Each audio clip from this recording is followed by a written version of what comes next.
Hello, and welcome to In the Library with Tara! And I'm Adrian.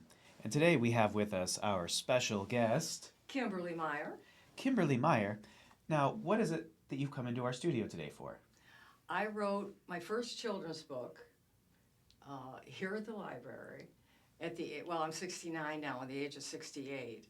So I'm really proud of that, but I never thought that I would get such a good response. I mean, you're always hoping for a good response, but the feedback has been beyond my expectations, which makes me want to, write another book. But then I think to myself, can I top myself? I don't think so. I don't think it's about topping, as long as you're having fun doing it. That's right. Which you definitely seem to. Oh, I you do. Definitely enjoy it. I really enjoy it. Actually, something kind of flowed out within the last month, which was just a rhyming book that just came out, and so I jotted it down, and I thought, well, that'll be good to work on, and it kind of departure from this, so. What I thought was so much fun about this book, I love the book, I've told you. Thank you, I think it's so much fun. I think it's so awesome that we can say here at the Bedford Library that a children's book was written here. So Right. so we have a book in the library that kids can check out that was written here in the same space. Yeah, And what are the odds, right? Yeah, but I think that would be so nice for children to know, and I kind of inspire them to realize, well, if somebody did it right here where I'm from, then I could do it too.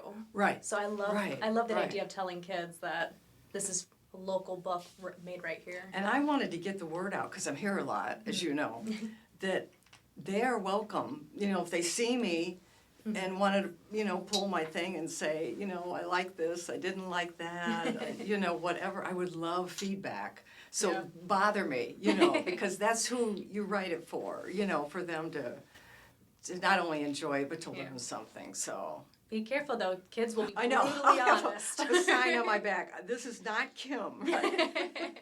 And the book we are discussing today is Adventures on Artery Alley, correct? Sounds good. Close. How would you pronounce that? Adventures on Artery Alley is the way I say it. That makes sense. But I took Spanish for 2 years in high school, and the only thing I remember is how to count to 10, so.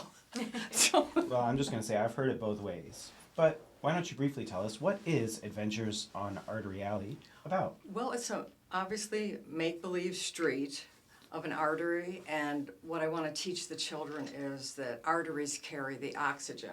And I thought, what is a fun way, a metaphor to use that? And when I thought of Moxie the dog, I thought that's it, because I rode a scooter when I was little. So this is me, actually, even though it's Penny.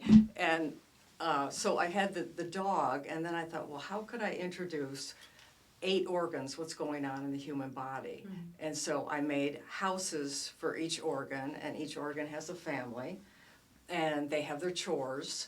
And I guess the adventure part is that they want to get Moxie to each family before his oxygen runs out. So a lot of metaphors, make-believe, but hopefully they'll get the point of it. And then also I wanted to have the organs talk to each other, which they do in your body. We're learning more about the gut. Mm-hmm. These days everybody wants, a healthy gut. Well, what if you're sick to your stomach? Who does that? It goes to the brain. It says we're not feeling well, right? So I had the mother of one house talk to the brain of another and tried to interact. Does that make sense? So they weren't just, okay, this is the brain, this is that, because it does the teamwork, which I thought then we could teach the kids. Teamwork is always best, right? And then you can use that with different organs. Am I rambling on too much? Not at all. Okay. So just give me a sign. Just so we're clear, this is metaphor and there's not actually houses inside of us. No. Okay. There might be. Have you ever looked inside your own body? Best of luck. Yeah, that's right. I take that back. I'm with her. I really liked it, with the organs talking to each other. I forget where he was, but there was a grandpa who was in charge of Grandpa Stem. The yucky stuff. He's in the brain. Yeah. In the basement. Yep. Because that's how low that is. The brain stem is really, really low back there. And then when the artist did it, first she made him look more normal, and I said, no, a little more like Albert Einstein, with some hair sticking up. And that illustrator, that was a gift from above that I found her, because she was so easy to work with. I said, the tongue house. I said, can you make the driveway a tongue? And I didn't know how it would look, but she would send me things from Barcelona, Spain, right? And it would be exact, right from the little table over there.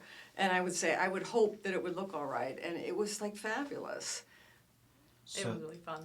The illustrations are really out of this world, aren't they? Mm-hmm. So this was written and then illustrated, and Right, not correct. illustrated and then written. Correct. When you were requesting the images to be made, you mentioned you would send her and be like, hey, make the driveway a tongue. Mm-hmm. Did you ever Photoshop together weird faces to send them to her? No, that's a good idea though, but I'm not computer savvy, so she saw my text, and then I'd say, okay, this is the brain house, and she would add her things, and then as she would send them to me, I would, add my input into it too. Like in the brain house, I said, can you make not a smoke signal, but something coming out of the top that says, I'll think about it. I said, because I have to put in things that crack me up and make me laugh, and then hopefully it'll make somebody else smile. But so then I get it back the next day, I'll think about it coming out of the top of the house. So she was really easy to work with, although she said it was a challenging, difficult project, which I said, maybe that's good, because that means you haven't seen it 100 times. It's not like Mr. Frog sits on the lily pad and he's sad today. She's probably done stuff like that a million times. So here, she had to create, each house was a whole town in some ways, from what she was drawing. Well, I would say, so this is a topic that is done quite often for kids' books, but I've never seen one done the way that you did it. That's what I'm hearing. Yeah, so I love it because I think it's such a great way to explain the body to kids, and you use a lot of the actual terms as their names, or you have it in there somewhere. So it probably was really fun for her, because it's a topic that everyone kind of knows fairly well, but you do it in such a clever way to make it your own and original.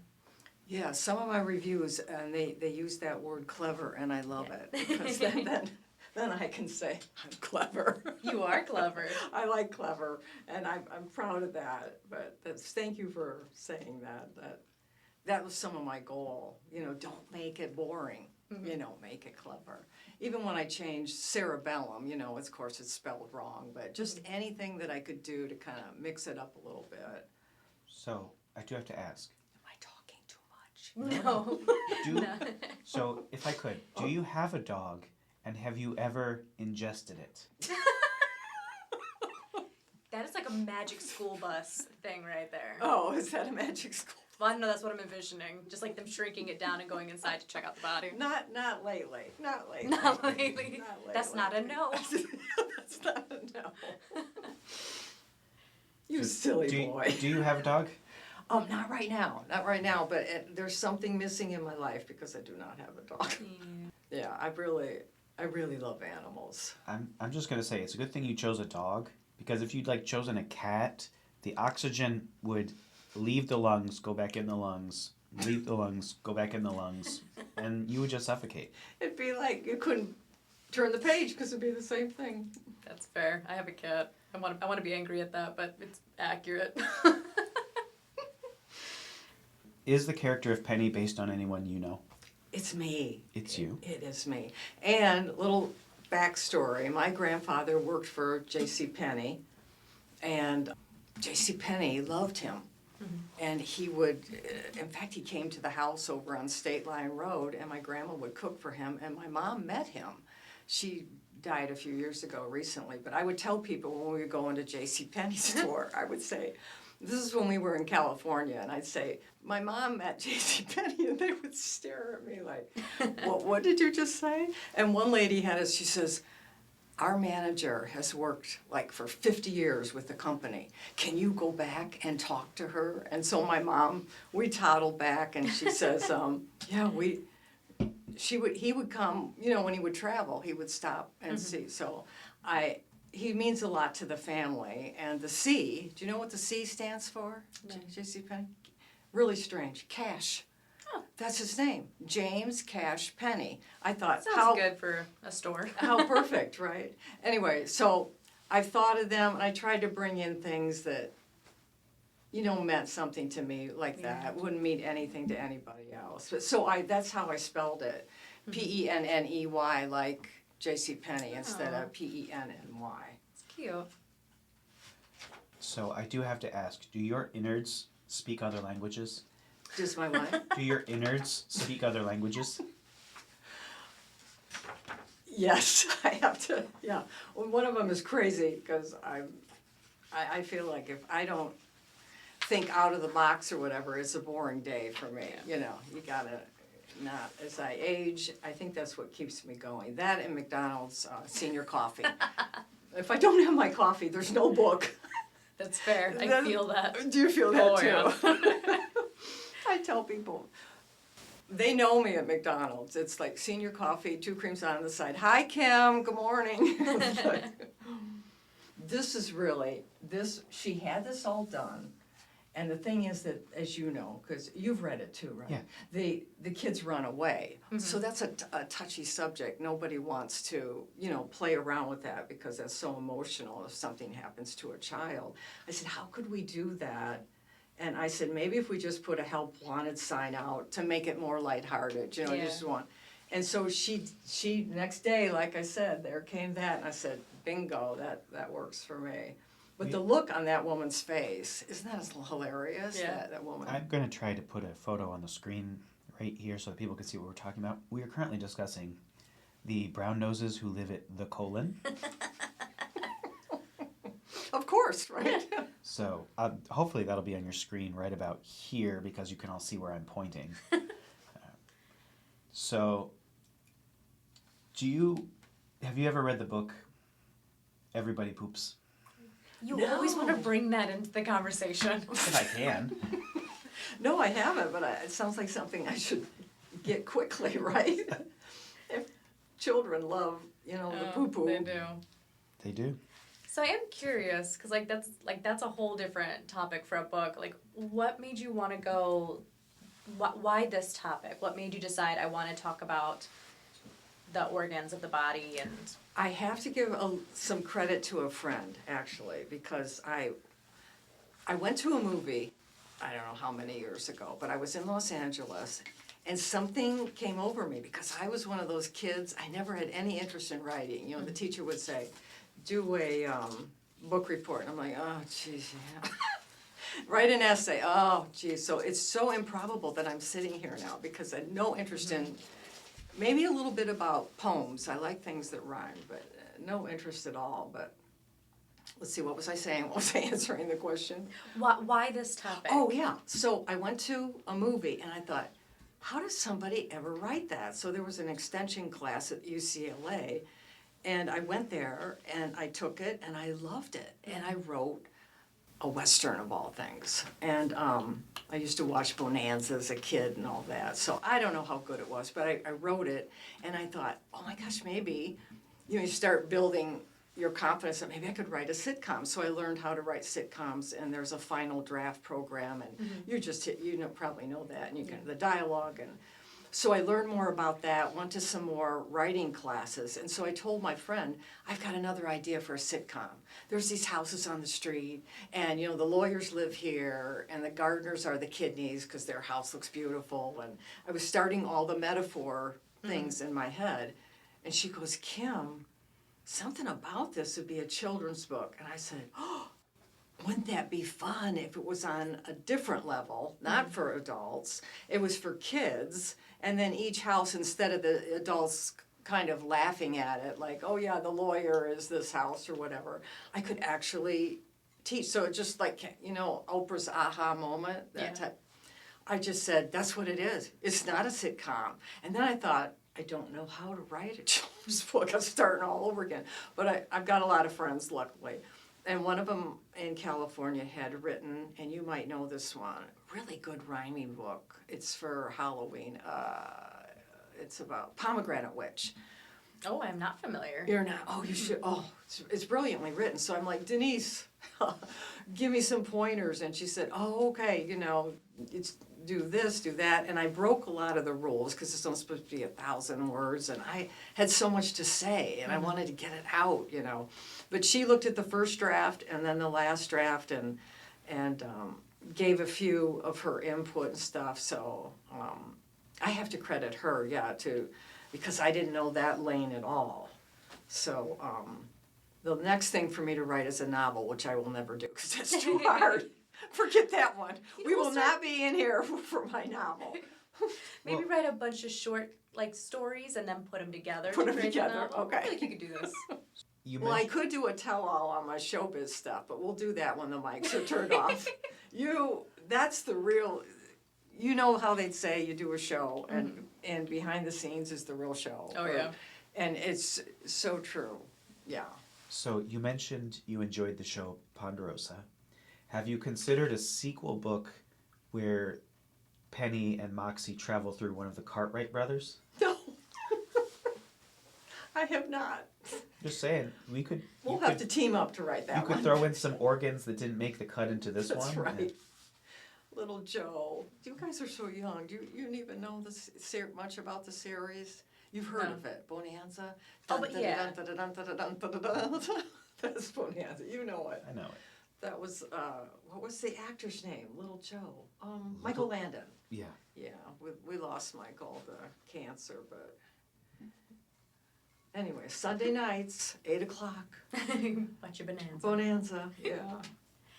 So like I said before, there's so many different books on this topic, which is nice. So we also did read a book called Inside Your Outside by Dr. Seuss. I mean, it's not technically by Dr. Seuss. They took his ideas by Tish Rabe. Rabe? Let's not get started on my feelings on them co-opting the name of Dr. Seuss for other authors. Yeah, I know. I'm with you on that one. I didn't answer. Is it I Rabe or remember Bad? looking through that, but it was 6 months ago. And of course the rhymes are wonderful and it's so much more inclusive and broader than mine. Mine is just, But that's why I kind of feel like they'd be good together. Like if you're teaching your child about the body and you need some fun books for them to get interested, I feel like these would actually make a really good pair because yours is so focused on 8 organs. Yeah, the organs. And then this one is so broad, it doesn't focus on anything for long. So it touches on a little bit of everything. Exactly. So it's kind of nice because this kind of touches on it and then you go It's a more good team. in depth and explain. Yeah. Yeah. A little more in depth, yeah. I mean, I love my Dr. Seuss, my Cat in the Hat. Oh. I played Cat in the Hat on stage before. Oh, you have? Special in my heart.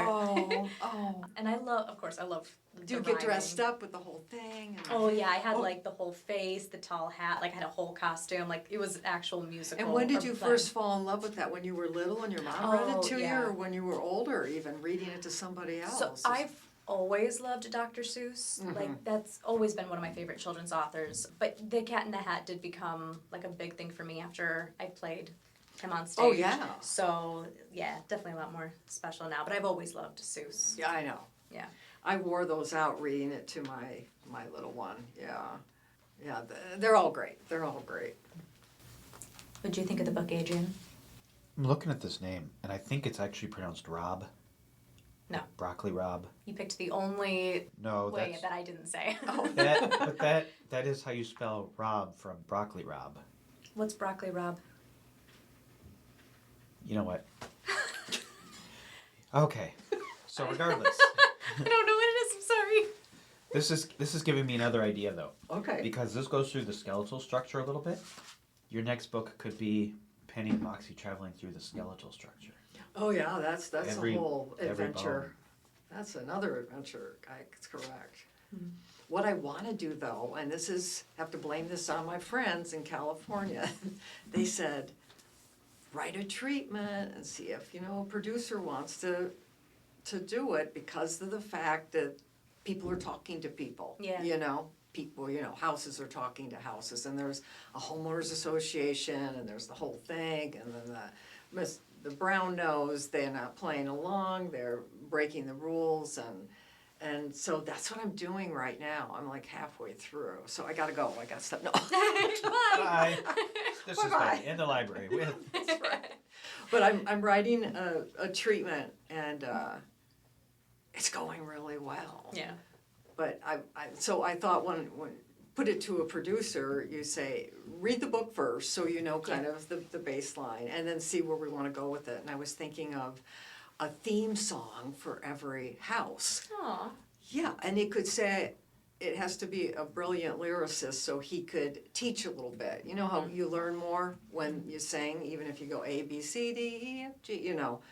So I studied a little bit. It ignites more parts of the brain. So I thought, you know, if it really had pertinent information in their little theme song, the brain would have the one, and maybe theirs would be classical music, and another one could be reggae or something, you know. Yeah. And so each house would have its song and a theme song. So I'm going off in that direction. We'll see. You know, you never know. The person with the money looks at it and go, I hate that idea. You know, or somebody, oh my gosh, they're all singing. That's wonderful. That's me. This would be really cute though. Like I could see this being like a short series, and like each episode focuses on a different house and organ, so then you could have that song and teach it. And this would be such a cute thing for like teachers would love to like be able to have play something like this in the classrooms when they're learning about it. Exactly. So Exactly. So you like the singing thing. I'm in musical theater, so I'm always down for you're some biased. singing. You're biased. What about you? I have no opinion. So I was in one musical in my life. Okay. And the director told me not to sing. So that was my experience with musical theater. What Zip musical? it, right? Zip it. What Just musical? pantomime. I was the narrator in Into the Woods. I was not to sing with the chorus, and I was to just speak the singing lines. To This is make a true you story. to make you feel better, the narrator doesn't typically sing the ensemble bits when they're on stage.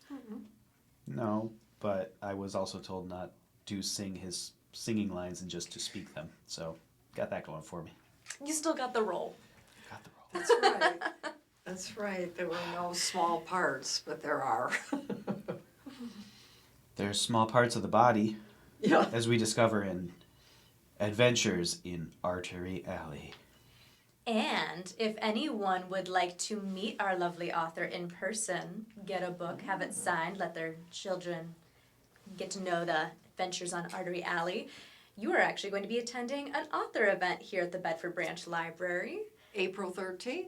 Yep. So April 13th at 2 p.m., there are going to be 4 authors here at the Bedford Branch Library. It's going to be Trisha Frey, Stacy Hicks, Kim Meyer, and Richard Taylor. So each author will be showcasing their book, talking about how they came to be an author. Trisha is the author of both Sheldon's Journey, the story of a sweet-natured dog in search of his true home, and River Love. Stacy wrote Austin's Adventures, Trip to the Aquarium. Kim, as we know, wrote the amazing book Adventures on Artery Alley. And Richard penned The Hobbs Chronicles, How a Time-Traveling Cat Changed the Course of History. Ooh. So if you Wow. are interested in attending this event, please register ahead of time. It'll take place right in the middle of the Bedford Branch Library in front of the fireplace. All are welcome. It's going to be a really fun event. I'm really excited for it personally. And just because we like to be constantly fighting over pronunciation, would you please pronounce your last name for us? I'm sorry. Could you please pronounce your last name for us? Meyer. Meyer, not Mayer. I'm sorry. What did I say? Did I say Mayor? I'm not going to tell you. What did I say? I didn't even. Now you'll get all self-conscious See? about it. She didn't even catch Well, it, so don't make me feel bad. If I didn't catch it, I guess it doesn't matter. In my defense, no one can say my last name right, so... What is it? Althaus. No! It's Althaus, but it's the German spelling. Are you German? Yeah. Oh, I am too a lot. My mom's maiden name was Siebold, Okay. and I'm just on Ancestry, and I keep going back to this German, a lot of German. But on my dad's side, I'm related to a president. You know which one? Ooh. Yeah, it's not too far back either. My grandpa would always say, we're related to, and then I'd say, as a little kid, is he making this up? But now I've got Ancestry, and I actually found it. And I told my dad, who's 99, I said, you know what? Grandpa Meyer was right. We're related to. Wait. It's Herbert Hoover. Oh, okay. That was going to be my 44th guess. Oh, was it? So anyway, they picked on poor Herbert a lot, didn't they? Yeah. You know, because of the depression, but he tried. Hey, he came up with a fantastic line of vacuums. Yeah, that's right. And the dam, the Hoover Dam. Those things may not have been that man specifically. I have to double check that. I always think of him and I think of Clue because they throw his name out there a couple times. Oh, Do you know what I'm talking about? yeah. Yeah. Yeah. I love that movie. Yeah. So good old Herbert. All right. We have hit that time and we need to switch gears. Bum, bum, bum. So we need to very briefly discuss what is happening at your local library. Well, coming up at the Bedford Branch Library on April 26th at 2 p.m. is bird watching versus birding. So this is going to be, I don't think there's any registration for this. You can just show on up. But please join us in welcoming Greg Bodker. He has been a serious birder since 2006. He has led birding trips for Michigan. Oh, I shouldn't have started reading this because now we're going to get to Tara not being able to talk. Can I start over? Keep going. You're almost there. Coming up at the Bedford Branch Library on April 26th at 2 p.m. is bird watching versus birding. Come join us in welcoming Greg Bodker, as he's been a serious birder since 2006. He'll be giving a presentation on bird watching. All are welcome. No registration is required. Another event is the Craft Supply Swap, which is Saturday, April 5th, 2025 from 1 to 3. And is there any registration for that? I'm not sure. For adults, which is great. Yep, no registration. No registration. And let's see, the Craft Supply Swap on April 5th. It takes as much as you'd like, and crafts and free for all, which is great. We got think of the kids, but we gotta have the adults in there. Oh, too. yeah. And with that event last year, should be the same for this year, please drop off all your crafts ahead of time. They'll be brought to the Bedford Branch Library. They'll be given to Lori, who's in charge of this event, and then you can show up the day of the crafting swap when we have everything organized. Coming up at the South Rockwood Branch Library on March 19th and April 2nd, 2025, from 6 to 7 p.m., we have Music Bingo. Ooh. Music Bingo is simply bingo with song titles instead of numbers. It's easy and fun for everyone. Music Bingo runs for 2 hours with 3 rounds of play. There will be 2 winners for the first 2 rounds, and the third round having 2 regular bingo winners and a third coverall winner. Bring your Lucky Charms, your snacks, and get ready to play. Suited for patrons ages 12 and up. Register online. That sounds fun. I'd like to do that. It does sound. Coming up at the Erie Branch Library is a Lorax Art Adventure. This is for ages 7 to 17, and it'll be on March 22nd at 11 a.m. You do need to register ahead of time, but this event will be to dive into the world of the Lorax at the Erie Branch Library.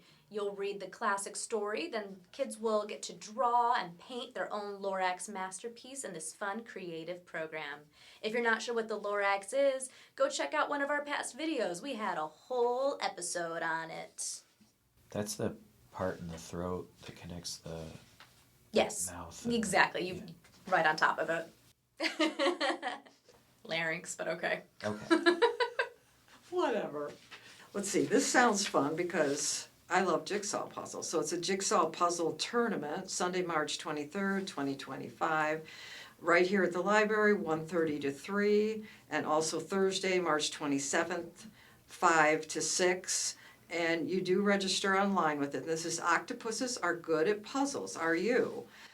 Teams compete to see who can finish a puzzle first. Every team is given the same 500-piece puzzle. Each team can be up to 4 people. Please register, and only the team captain, and then put the names of the team members in the notes. That sounds really fun. Do you think Jigsaw himself will be there? He loves a good game. Do you want to play a game? Always. There's such a generational shift because do you want to play a game? Like in the 80s, that would have been like, oh, war games. But now it's like... Murder. Yeah. Yeah. South Rockwood Branch Library is pleased to present Lost Towns of Monroe County, Michigan, April 23rd, 2025, from 7 to 8 p.m. Echoes of the past can be found in every corner of Monroe County. Incredibly, the county has more than 100 lost towns across its 15 townships. Some of these towns have notorious histories, such as the murderer who founded a village and the town that robbed its own citizens. Some succumbed to tragedy, including one that was swallowed up by the water and a resort town that simply disappeared. Others were simply absorbed by another state. Local historian and author of Hidden History of Monroe County, Michigan, Shauna Mazer, collects the stories behind these vanished communities, revealing where these towns were located, how they grew, and why they disappeared, often without a trace.